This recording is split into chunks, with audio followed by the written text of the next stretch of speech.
Nah, sekarang bagaimana caranya kita menentukan nilai sin di atas 90 derajat, cos di atas 90 derajat, dan tangan di atas 90 derajat gitu ya. Nah, caranya bagaimana? Ada caranya banyak sebenarnya. Ada pakai sudut relasi, kemudian ada juga grafik. Nah, kalau saya terbiasa dengan grafik begitu. Kenapa? Karena lebih mudah untuk dibayangkan. Misalnya gini ya. Nah, kita tahu sin 0 tadi berapa? Kita grafik sin dulu ya. Grafik sin dulu nih. Grafik sin dulu. Gitu ya. Grafik sin dulu. Nah, kita lihat nih. Bentar. Kita lihat. Sin 0 berapa? 0 ya. Betul ya? Ada di sini ya. Kenapa? Cara baca gimana? Oh, cara baca gimana dulu ya? Oke, cara bacanya gimana? Nah, kita seperti biasa ada sumbu X dan sumbu Y gitu ya. Sumbu X ini adalah alfanya atau sudutnya. Kemudian sumbu Y adalah sin alfanya gitu ya, nilai sinnya. Nah, kita lihat di sini sudut 0 nilainya 0 juga. Betul nggak? Betul. Nah, habis itu apa? Sin 90. 1 bukan? Oh, betul juga gitu ya. Nah, jadi sudah tepat nih gitu. Nah, sebagai info tambahan, kenapa saya cuma sampai 360 aja? Karena satu putaran ya hanya 360 begitu ya. Sebenarnya bisa juga ditambah gelombangnya ke samping sampai panjang gitu ya. Tapi kan sebenarnya hanya butuh 0 sampai 360 aja. Nah, jadi satu siklus itu ya terdiri dari satu bukit, satu lembah begitu. Nah, di sini ada namanya kuadran 1, kuadran 2, kuadran 3, kuadran 4 gitu ya. Nah, kuadran 1 dan 2 itu nilainya selalu positif. Kenapa nilai sinusnya selalu positif? Ya karena dia ada di area positif ya, lihat nih. Dia nilainya 0 sampai 1. Sedangkan kuadran 3 dan 4 itu dia nilainya selalu negatif. Kenapa? Karena dia ada di area negatif gitu ya. 0 sampai minus 9. Minus 9, 0 sampai minus 1 gitu ya. Oke, saya hapus dulu ya biar gampang nanti untuk ngitungnya. Untuk gambar kok ngitung sih. Nah, sekarang misalkan kita pengen tahu berapa ya, sin 120 ya misalkan. Pengen tahu sin 120. Itu berapa? Gitu ya. Sin 120 itu kira-kira di sini. 120 gitu ya. Nah, caranya gimana? Kita tarik ke atas, tarik garis putus-putus ke atas sampai mentok gitu ya. Kalau udah mentok kita ke kiri, udah mentok lagi ke bawah gitu ya. Nah, ini sudut berapa nih gitu ya. Nah, asal kalian tahu saja, ini fun fact ya, kalau grafik seperti ini itu simetri, baik bukit ataupun lembahnya itu simetri. Simetri itu apa? Ketika kita lipat gitu ya, seolah-olah kita lipat itu tepat gitu ya, membentuk sumbu simetri gitu. Jadi benar-benar tepat gitu ketika kita lipat itu tepat. Jadi harusnya 90 ke 120 itu nilainya sama dari 90 ke sini. Nah, di sini kelihatannya beda ya panjangnya, tapi sebenarnya sama karena ini gambarnya kurang bagus gitu ya. Sebenarnya sama gitu. Nah, 90 ke 120 ini, 90 ke 120 berapa jaraknya? 30 ya. 30. Nah, berarti 90 ke sini itu juga 30 juga. Gitu. Nah, 90 kurangi 30 berapa? 60. Berarti ini 60 ya. 60 derajat. Berarti kita bisa bilang nih, sin 120 sama dengan sin 60. Gitu ya. Nah, sin 60 berapa? Sin 60 kita lihat tabel. Kalau lupa ya, kalau udah hafal mah berarti setengah akar 3 gitu ya. Sin 60 berapa? Setengah akar 3. Itu berarti sin 120 juga setengah akar 3 gitu ya. Apalagi dia juga ada di kuadran 2 di mana nilainya positif juga, berarti sama gitu ya. Nah, yang kalian harus hati-hati apa ketika ada di sini. Misalkan 240 ya, 240 misalkan. Gitu. 240. Nah, 240 itu gimana ngelihatnya gitu kan, ini kepotong gitu. Nah, kita balik aja. Kuadran 2 dan 3 ini, kurva ini kita bisa balik ke atas. Nah, kita lihat 180 ke 240 itu berapa? 60 ya. Nah, berarti kalau kita balik, bisa kita balik, atau kalau kita balik juga sama gitu ya jaraknya dari titik ke titiknya, maka 180 ke sini ke kiri pun akan sama 60 gitu ya. 60. Nah, berapa? 180 ke 60? 120 gitu ya. 120. Nah, kita sudah tahu nih 120 itu sama dengan sin 60 gitu ya. Kita juga berarti kita bisa menyatakan begini. Sin 240 yang kita cari ya sama dengan negatif sin 60 karena dia gini deh. Karena dia sama dengan 120 berarti kita tulis dulu sin 120 gitu ya, sin 120. Kemudian sin 120 sama dengan apa? Sin 60. Tar dulu. Belum selesai. Kita lihat 240 ini apa? Ada di kuadran 3 dan 4. Dimana dia negatif semua nilainya ya. Dari 0 sampai min 1 ini. Berarti ini minus. Gitu. Berapa? Sin 60-nya kan setengah akar 3 ya. Berarti sin 240-nya berapa? Min setengah akar 3 gitu. Maka dicek aja ya, pasti jawabannya akan betul gitu ya. Sama dengan sudut-sudut lain juga seperti itu. Oke, nah sekarang gimana kalau yang kosinusnya? Oke, ini maaf ya, harusnya bukan sin, sebentar, ini cos gitu ya, cos alpha. Nah, grafiknya berubah ya. Nah, sekarang kita lihat yang kuadran 1, kuadran 2, kuadran 3 mana? Ini kuadran 1. Ini 2. Ini 3. Ini 4. Ya. Nah, kita hapus dulu kuadran-kuadrannya. Nah, kita mau buat gambar-gambar gitu ya. Nah, sekarang kita cek apakah betul gitu ya, ini yang saya udah gambar. Nah, sudut 0 derajat itu nilai cosnya berapa? 1 bukan? Kita lihat ya. 0, 1 bukan? Mana tadi? Ini. Cos 0, 1. Oh, berarti betul ya. Kenapa betul? Karena ini di sini. Nah, mulai di sini. Beda ya.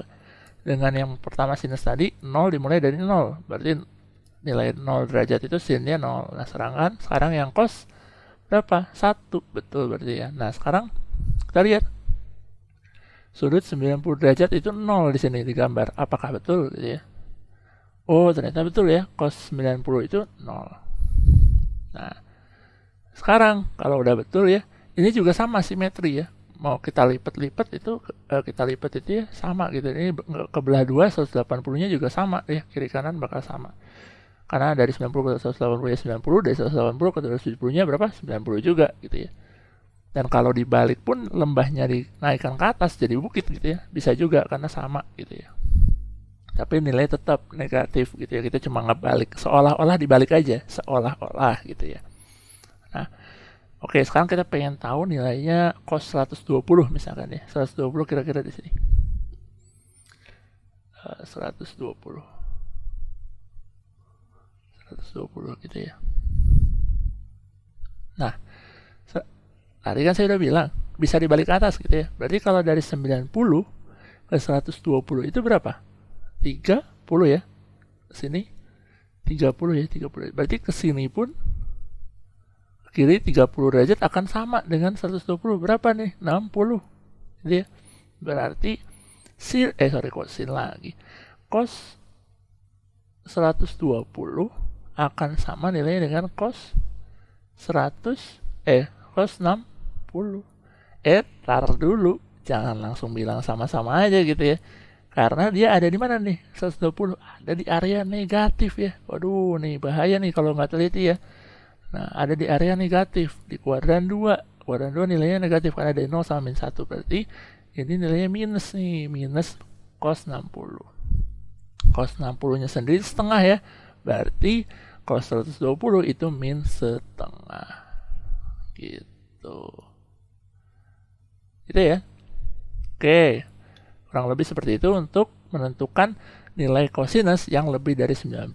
Bisa menggunakan metode grafik gitu ya. Kalau saya sih lebih suka pakai grafik. Tapi kalau kalian menemukan cara dengan cara metode sudut relasi dan menurut kalian itu lebih gampang, ya it's okay, kalian bisa pakai itu gitu. Ini salah satu cara aja gitu ya.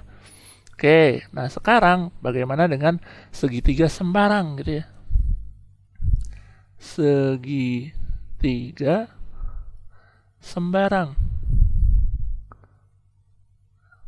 Nah, kalau tadi kan segitiganya segitiga siku-siku ya. Nih. Ini kan segitiga siku-siku. Iya. Nah, sedangkan yang ini segitiga sembarang. Sebenarnya kayak sama kaki sih, tapi sebenarnya ini sembarang gitu ya. Kita nggak tahu sudut-sudutnya berapa. Nah, untuk bisa mengetahui panjang sisi atau salah satu sudutnya, kita bisa menggunakan namanya aturan sinus cosinus. Gitu. Nah, pertama aturan sinus dulu gitu ya. Aturan sinusnya gimana? Nah, aturan sinusnya kita lihat dulu. Panjang sisi A kecil ya, atau BC gitu ya. A akan sebanding dengan nilai sinus dari alfa. Dan akan sama dengan gitu ya, akan sama dengan sisi B kecil berbanding dengan sin beta gitu ya. Kemudian akan sama juga dengan sisi C kecil dengan gitu ya, per sin gamma. Nah, kalau kalian udah bisa tahu salah satu sudutnya gitu ya, minimal dua sudut ya, misalkan dapat sin alfanya tahu, sin betanya tahu, dan nilai B kecilnya tahu gitu ya, sisi B-nya tahu, berarti kita bisa dapat nilai A-nya gitu. Ya, yang kita pakai dua aja, nggak usah tiga-tiganya ya, salah satu aja yang diketahui yang mana. Kalau yang diketahuinya B sama C ya kita pakai yang ini gitu ya. Tapi kalau kita tahunya A dengan B gitu ya, mau cari salah satu nilainya ya pakai yang ini gitu. Tapi kalau tahunya A sama C ya kita pakai ini, A per sin alfa sama dengan C per sin gamma gitu ya. Jangan dipakai tiga-tiganya, pusing nanti gitu ya. Oke. Nah, kemudian ada aturan cosinus. Kalau tadi sinus ya, sekarang kita aturan cosinus gitu. Misalkan kita pengen nyari cos alfa atau sudut A ya, kita pengen nyari cos alfa. Misalnya kita nyari cos alfa. Cos alfa itu adalah kita bisa cari dari B kuadrat min C kuadrat. Bukan min, plus ya, plus C kuadrat min A kuadrat per gitu ya. Kenapa nih? Karena bentuknya kan ada B dengan C ya. Nah, kemudian yang jauhnya ada A gitu. Kemudian di sini bisa per 2BC gitu ya. Nah, kita pengen nyari A-nya gitu ya. Nilai panjang A-nya gimana gitu ya. Syaratnya ya pasti cos alfanya harus tahu dulu gitu ya berapa nilainya. Atau paling tidak sudutnya aja, sudut alfanya kita tahu berapa. Kita otak-atik aja persamaan ini gitu ya. Ini kita bisa pindah ruas ya ke sini. Ya, bukan pindah ruas sih, kita kalikan kedua ruas ini dengan 2BC ya. Jadi 2BC cos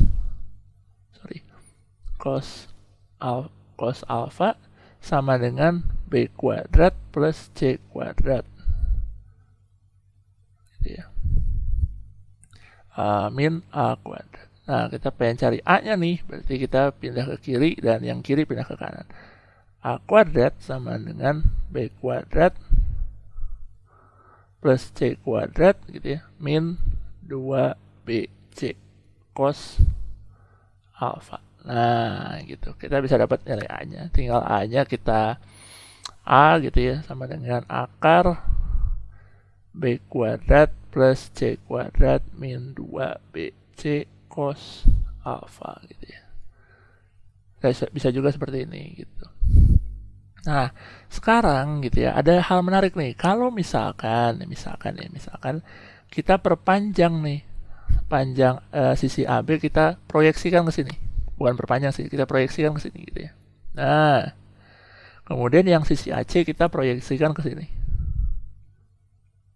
Oke, sorry.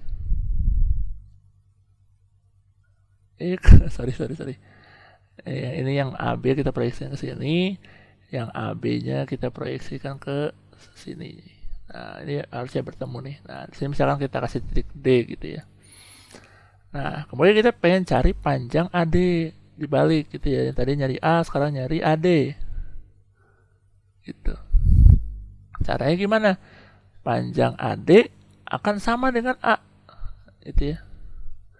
AD akan sama dengan A. Jadi AD kuadrat sama dengan, samain aja, B kuadrat ditambah C kuadrat min 2BC cos alfa. Nah, tapi di sini ada yang menarik, bukan min tapi plus gitu ya, karena ini kan beda ya, diagonalnya beda ya. Yang tadi diagonal yang A, sekarang yang diagonal AD gitu. Nah, jadi berubah tandanya juga. Nah, sekarang berarti AD-nya berapa? AD-nya sebenarnya akar dari B kuadrat ditambah C kuadrat ditambah 2BC cos alfa gitu. Nah, ini nanti akan kita pakai gitu. Di mana? Di resultan vektor. Nanti kita bahas lah. Kita lebih bahas detailnya di resultan vektor gitu ya. Oke, nah ini untuk aturan sinus kosinus begitu ya.